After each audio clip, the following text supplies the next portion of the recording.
24 दिसंबर 1999 काठमांडू से उड़ान भरने वाली एक नॉर्मल सी फ्लाइट कुछ घंटों बाद भारत के इतिहास की सबसे डेंजरस हाईजैक कहानी बनने वाली थी।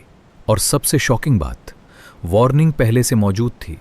इंडियन एयरलाइंस की फ्लाइट IC-814 176 लोगों के साथ हवा में। ध्यान दीजिए, हम थोड़ी देर में टर्बुलेंस से गुजरेंगे। कृपया अपनी सीट बेल्ट बांध लें। टर्बुलेंस?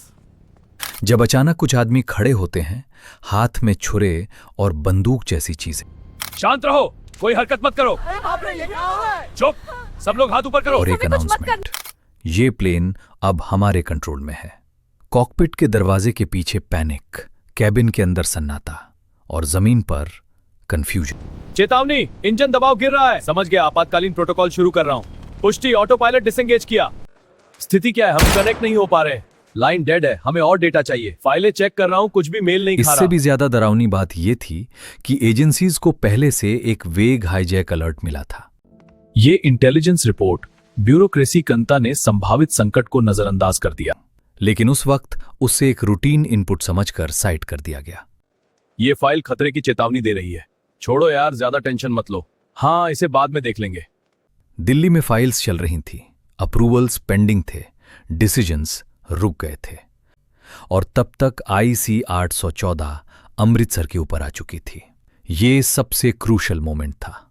प्लेन को अमृतसर एयरपोर्ट पर लैंड करवाया गया।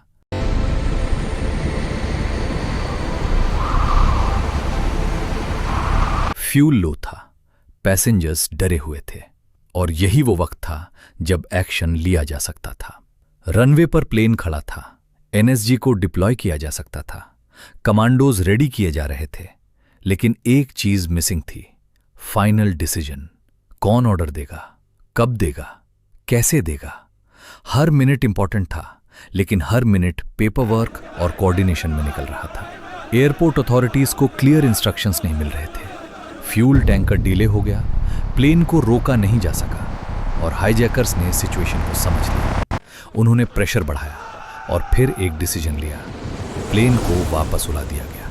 अगर उस वक्त कुछ मिनट्स पहले एक्शन होता तो शायद कहानी वही खत्म हो जाती, लेकिन अब IC-814 भारत के हाथ से निकल चुकी थी। प्लेन लाहौर, फिर दुबई और फाइनली कंदाहार पहुंचता है, तालिबान के कंट्रोल वाले एरिया में। अब सिचुएशन और डेंजरस हो चुकी थी। इंडिया के पास डायरेक्ट कंट्रोल नहीं था, निगोशिएशन ही एक ऑप्शन बचा था। अंदर पैसेंजर्स की हालत खराब थी, दर्द, भूख, डर और अनसर्टेनिटी। हाईजैकर्स की डिमांड्स क्लियर हो गई। उन्हें अपने साथी टेररिस्ट चाहिए थे जो इंडियन जेल्स में बंद थे। हर दिन के साथ प्रेशर बढ़ता गया। फैमिलीज टीवी पर रो रही थी, गवर्नमेंट पर सवाल उठ रहे थे और निगोशिएशन टीम पर जिम्मेदारी का बोझ। इस बीच एक और ट्रेजेडी होती है। एक passenger, Rupin Katiyal, brutally killed.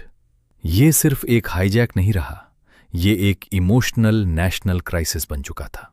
Finally कई दिनों के इंटेंस निगोशिएशन के बाद डिसीजन लिया गया, 3 टेररिस्ट को रिलीज किया जाएगा। प्लेन के पैसेंजर्स को बचाने के लिए एक कॉम्प्रोमाइज। जब